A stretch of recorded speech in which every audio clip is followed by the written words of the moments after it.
நேற்று வேட்பாளர் பட்டியல் வந்திருக்கு, உங்களுடைய பெயர் இல்லை, இதை எப்படி எடுத்துக்கலாம்?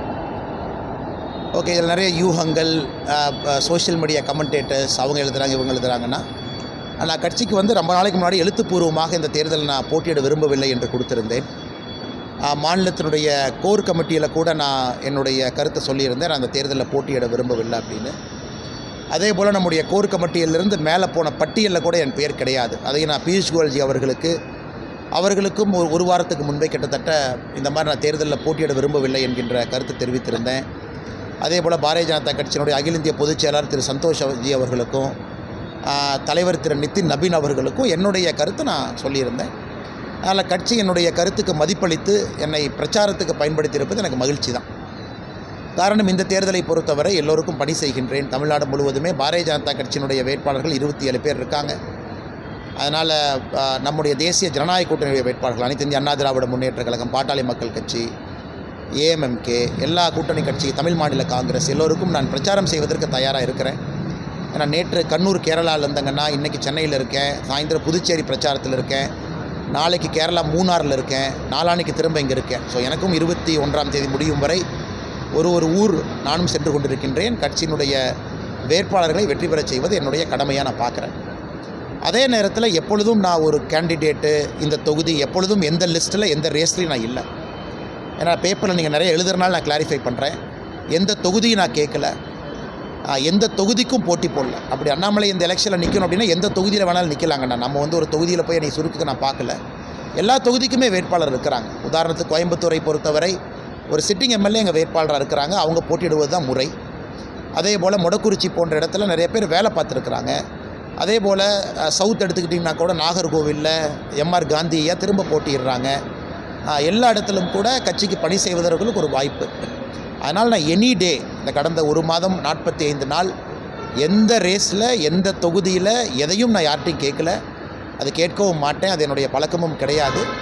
என்னுடைய வேலை ஏப்ரல் 21ஆம் தேதி சாயந்தரம் அந்த பிரச்சார டேட்டு முடியும் வரை பிரச்சாரம் செய்வது என்னுடைய வேலை. அதன் பிறகு மற்றதெல்லாம் நான் பேசுகிறேன். இல்லாத ஒரு சூழலில் இருந்தாலும் அண்ணாமலை வந்து பாஜகவுடைய ஒரு முகமாக பார்க்கக்கூடிய அவருடைய ஆதரவாளர்கள் அவர் நிற்காத ஒரு ஏமாற்றம் அப்படிங்கிற மாதிரியான ஒரு அதிருப்தியை வெளிப்படுத்துகிறாங்க. இது அண்ணாமலை இல்லை, அது எல்லோருமே தெரியுங்கண்ணா, எல்லா தொண்டர்களுக்குமே தெரியும். ஒரே நேரத்தில் நம்ம எல்லா சண்டையும் ஒரே நேரத்தில் இழுத்து போட முடியாதுங்கண்ணா. ஒரு தேர்தலுக்கு ஒரு சண்டை தான் போட முடியும். இந்த தேர்தலுக்கு என்னுடைய சண்டை என்பது தமிழ்நாடு முழுவதுமே பிரச்சாரம் மூலமாகத்தான். ஏன்னா 2024 பாராளுமன்ற தேர்தலில் நான் போட்டியிட்ட பொழுது எனக்கு ஒரு சிறு வருத்தம் இருந்தது. நம்மை நம்பி நிறையா வேட்பாளர்களை நம்ம போட்டி போட வச்சோம்.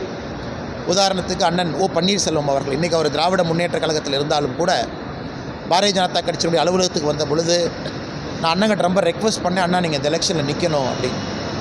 அவரும் அதை ஏற்றுக்கொண்டு சுயேட்சை நின்னாங்கண்ணா. அவருக்கே நம்ம கேம்பெயினிங் அப்படிங்கிறது அரை மணி நேரம் தான் போக முடியுது. அண்ணன் டிடிவி தினகரன் அவர்களுக்கும் அன்றைக்கி போட்டியாளராக இருந்தாங்க, ஒரு பெரிய தலைவர், அவங்களுக்கும் நம்ம 1 மணி நேரம் தான் போனோம்.